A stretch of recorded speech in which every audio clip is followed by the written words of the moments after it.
Pregnancy के दौरान शरीर में कई तरीके के बदलाव होते हैं, जिससे आपको कई तरीके की परेशानियां हो सकती हैं, जो कि माँ और गर्भ में पल रहे शिशु दोनों के स्वास्थ्य को किसी न किसी रूप में ज़रूर प्रभावित करती हैं। माँ और शिशु दोनों एक दूसरे से जुड़े हुए होते हैं, इसलिए अगर माँ को किसी प्रकार की कोई शारीरिक या मानसिक परेशानी होती है तो उसका असर उसके शिशु पर भी पड़ता है। इसलिए यह आवश्यक है कि गर्भवती महिलाओं को किसी प्रकार की कोई परेशानियां ना हो, और अगर आपको किसी प्रकार की कोई शारीरिक या मानसिक परेशानी होती है तो इसे नज़रअंदाज आप बिल्कुल ना करें। आज की वीडियो में हम जानेंगे प्रेगनेंसी के शुरुआती दिनों में होने वाली मॉर्निंग सिकनेस यानी कि मितली या फिर उल्टी आने की समस्या को आप कैसे दूर कर सकते हैं और इसके क्या कारण होते हैं। प्रेगनेंसी के दौरान महिलाओं को मितली या फिर उल्टी आने की समस्या आम हो जाती है। यह लक्षण प्रेगनेंसी के शुरुआती दौर पर ज़्यादा दिखाई देता है, जो कि शरीर में हार्मोन परिवर्तन के कारण होता है।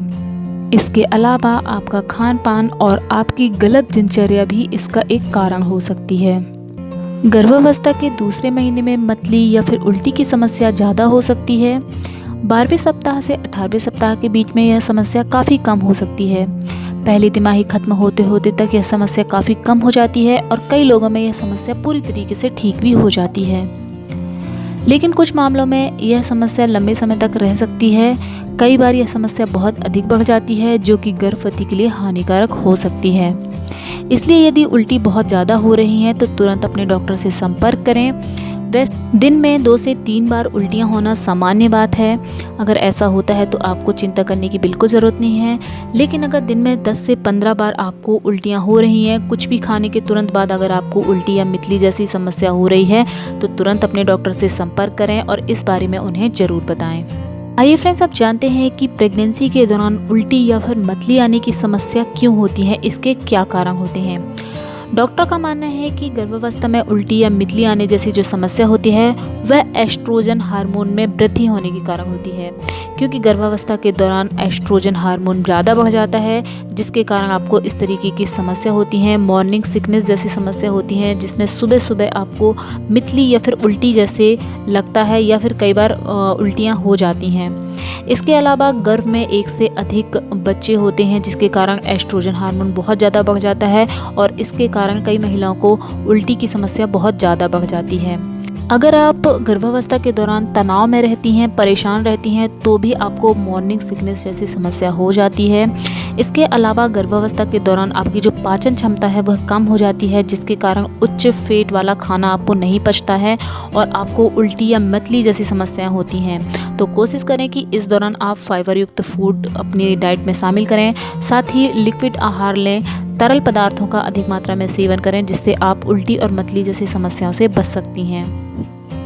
इस दौरान आपको गैस, कब्ज और अपच जैसी समस्याएं होती हैं, जिसके कारण भी आपको मितली या फिर उल्टी की समस्याएं हो सकती हैं। आइए फ्रेंड्स, जानते हैं कि अगर आपको प्रेगनेंसी के दौरान मितली या फिर उल्टी आने की समस्या हो रही है तो इसके लिए आप क्या उपाय कर सकती हैं और इससे कैसे बच सकती हैं। फ्रेंड्स, अगर आपको यह समस्या सुबह के समय हो रही है तो सुबह नींद से जागने के बाद आप कुछ देर तक बिस्तर पर बैठे रहें, फिर धीरे धीरे बिस्तर से उठें और संभव हो सके तो बिस्तर में ही कुछ ना कुछ आप खा लें, हल्का फुल्का। आप चाहें तो एक एप्पल खा सकती हैं। इससे आपको मॉर्निंग सिकनेस की समस्या से काफ़ी राहत मिलेगी। दिन भर में आप थोड़ी बहुत कुछ ना कुछ खाती रहें, खाली पेट बिल्कुल ना रहें। हर 1-1.5 घंटे के अंदर आप थोड़ा बहुत आहार लेती रहें। लिक्विड आहार को ज़्यादा से ज़्यादा अपनी डाइट में शामिल करें। फाइबर युक्त खाना खाएं, जिससे आपको उल्टी और मितली जैसी समस्याएं नहीं होंगी। जिस किसी चीज़ को भी आपको गंध आ रही है या फिर किसी चीज़ से आपको एलर्जी है तो उनसे आप दूर रहें और उनको खाने से बचें। भोजन करते समय आपको चाय, कॉफ़ी या दूध नहीं लेना है। अगर आप खाना खा रही हैं तो उसमें आप अदरक का सेवन कर सकती हैं। अगर आप चाय का सेवन कर रही हैं, चाय पीती हैं अगर सुबह और शाम के टाइम पे, तो उसमें अदरक डालकर आप पीजिए। इससे आपको मॉर्निंग सिकनेस से काफ़ी राहत मिलेगी। दिन में आपको अगर अधिक बार उल्टियाँ आ रही हैं तो कोशिश करें कि आप थोड़ी थोड़ी मात्रा में कुछ ना कुछ खाती रहें, जिससे आपको उल्टी की समस्या से काफ़ी राहत मिलेगी। कोशिश करें कि आपको कब्ज की शिकायत ना ही हो तो बेहतर है, क्योंकि इस दौरान अगर आपको कब्ज की शिकायत हो जाती है तो इससे आपको बहुत सारी समस्याएं हो सकती हैं। इसलिए कब्ज से बचना आपके लिए बेहद ज़रूरी है। व्यायाम को आप अपनी दिनचर्या में शामिल करें। इस दौरान हल्का फुल्का व्यायाम करना आपके लिए बेहद ज़रूरी है, इसलिए डॉक्टर की सलाह से आप रोज़ाना हल्का व्यायाम कर सकती हैं। सुबह और शाम के समय आप टहलने की आदत ज़रूर डालें। सुबह के समय आप टहल सकती हैं, साथ ही रात के खाना खाने के बाद आप आधा से 1 घंटा ज़रूर टहलें। प्रेगनेंसी के दौरान आप अधिक मात्रा में पौष्टिक और पोषक तत्वों से भरपूर आहार लें। बाहर के डिब्बा बंद फास्ट फूड और स्ट्रीट फूड को आप अवॉइड करें, यह आपके लिए बेहद ज़रूरी है। अधिक मात्रा में तरल पदार्थों को अपनी डाइट में शामिल करें। दिन भर में आप 1 से 2 ग्लास जूस का सेवन कर सकती हैं और कम से कम 8 से 10 ग्लास पानी आप जरूर पिएं। इससे आप मॉर्निंग सिकनेस और मितली या फिर उल्टी आने जैसी समस्याओं से बच सकती हैं। तो उम्मीद करते हैं फ्रेंड्स कि वीडियो में दी गई जानकारी आपको पसंद आई होगी। अगर जानकारी पसंद आई है तो प्लीज़ इसे लाइक और शेयर जरूर करें, और अगर अभी तक आपने मेरे चैनल को सब्सक्राइब नहीं किया है तो प्लीज़ चैनल को सब्सक्राइब करें, साथ ही बेल के आइकन को ऑन करना बिल्कुल ना भूलें।